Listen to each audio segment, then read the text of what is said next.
Hi guys, it's just me again. So in this video I'm going to show you how I created these gorgeous red and black nails ready for a lady going to Leisure Week at the racecourse. So as you can see, my nails are prepped, filed, tipped and ready to go. I am just applying my primer. I'm using CJP's acid primer as I always do. The tips that I've used this time are Cuccio Vamp tips. As you can see, these tips are super clear. They're really pinched as well, so you don't need to actually pinch these if you are going to tip. And I would say that these are definitely the closest like shape you're going to get without actually sculpting and pinching your nail. So I'm just applying my clear layer over all 5 nails. I'm not applying clear to the tip area because these tips are already quite thick, so I don't want to add too much bulk.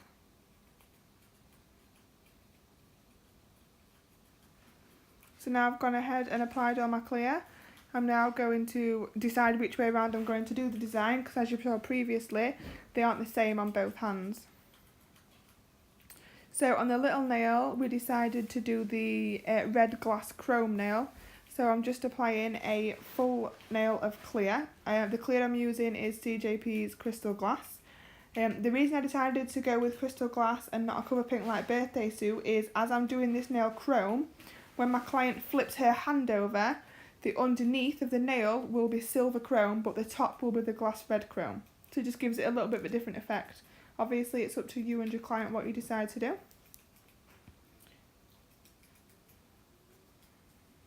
I'm just cleaning something off my nail there, because as you all know, I am getting ready to go to Disney and I don't want anything on those nails.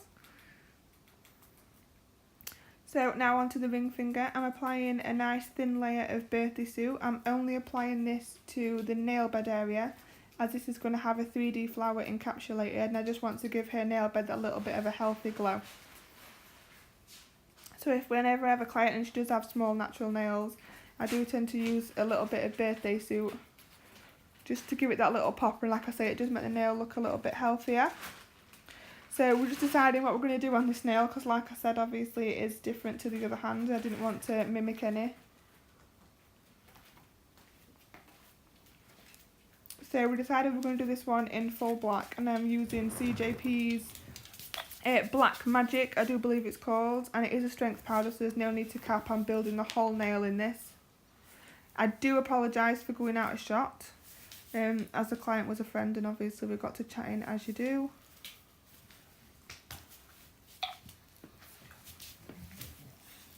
So I'm just applying another bead. I would generally do this in one bead as well, but obviously these are super long nails, so it does take that little bit longer.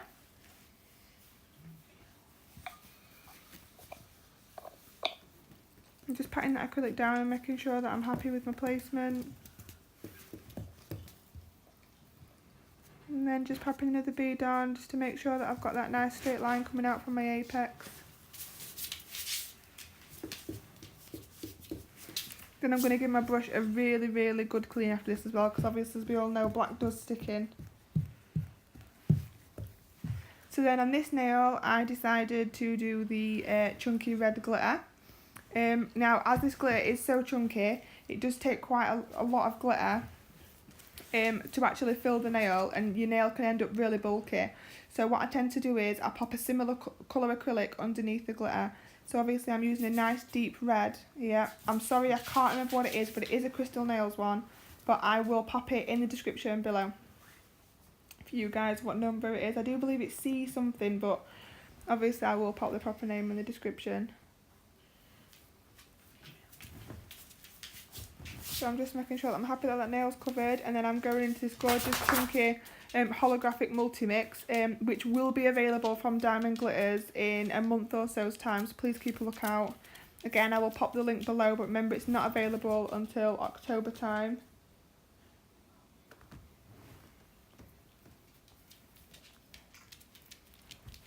So just this way you don't have to apply as much glitter, so obviously your nail's not going to end up as bulky.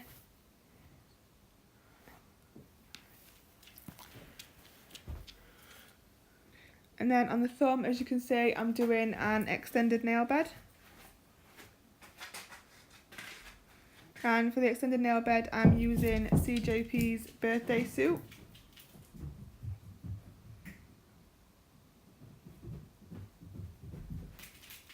Now, for some strange reason, I ended up doing this nail bed in 3 beads because I was chatting away and I would only generally do it in 2. But I'm sure you guys know as you get chatting and you just seem to forget what it is you're doing. So I'm just building a nice high wall there, making sure I've got enough height to butt my black up to. Just getting rid of a little bit of a glitter in there. We all know them little bits of glitter what gets stuck in your monomer. So I'm just popping my cuticle bead on, pushing it out to side walls, cuticle area, and then bringing that product right over to the smile line to build my apex.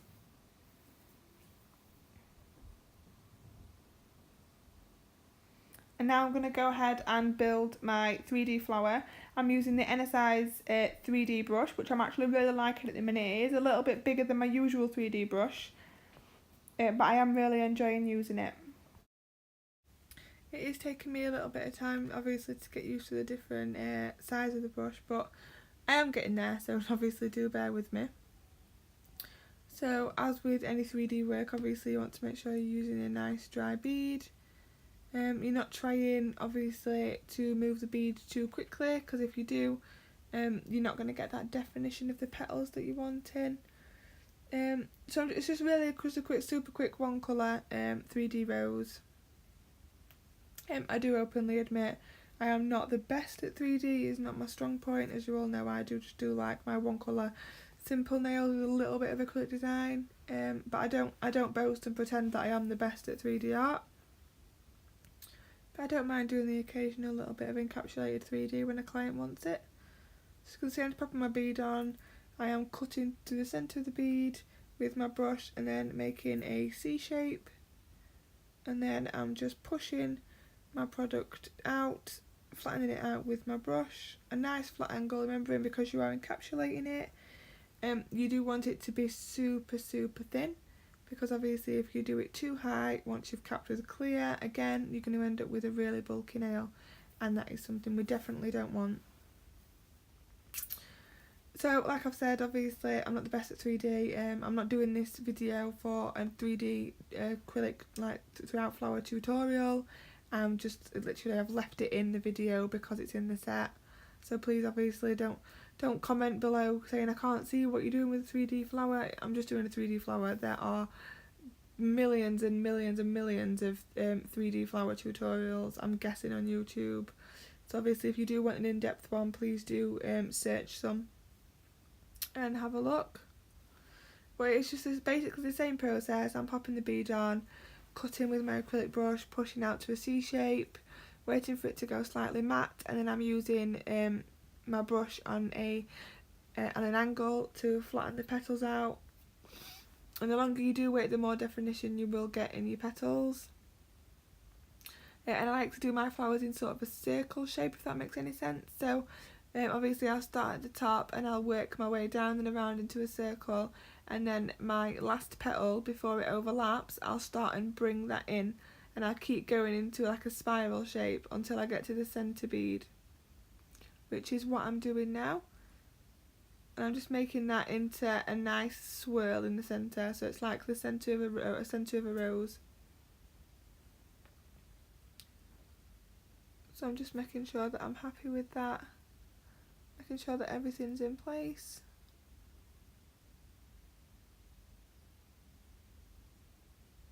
I'm going to leave that to set a little bit, and I'm going to go ahead and just refine my smile line on the thumb using a brand new 150 grit file as always.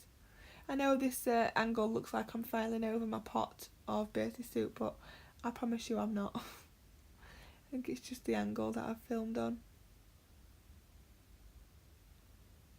So I'm just giving that a dust off, and then I'm going in with my CJP's Black Magic and just doing a really nice thin layer of black. It's just basically a whitewash of it. You don't want it to be too bulky, because obviously I am going to add a bit of glitter on here. So I'm just getting another small bead, making sure I'm getting right up into the corner, right into that smile line, and then I'm going to bring that product right down to the free edge, making sure that I'm happy that it's all covered.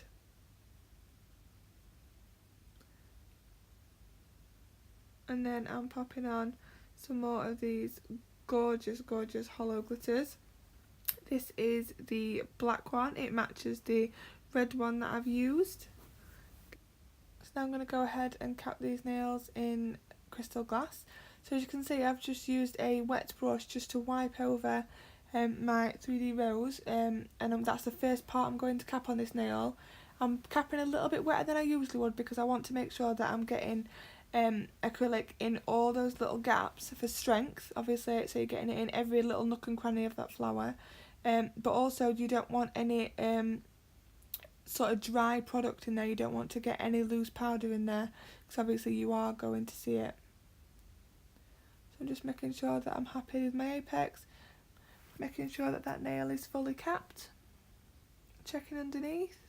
And now I'm going to go ahead and cap the index finger with the glitter because now I know my glitter is definitely all nice and secure and in place and it's not going to move.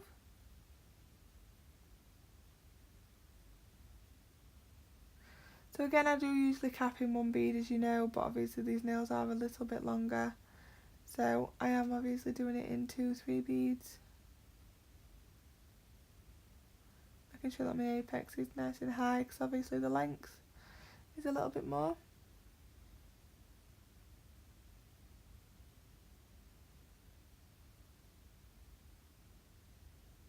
I'm happy that's all in place. I'm then going to cap my glitter on the thumb. Obviously I don't need to cap the full nail, I just need to cap in that glitter, making sure it's nice and covered. Again, you want your glitter to be matte, as I always say. If it's shiny then you know it's not capped properly, so you are going to file into it.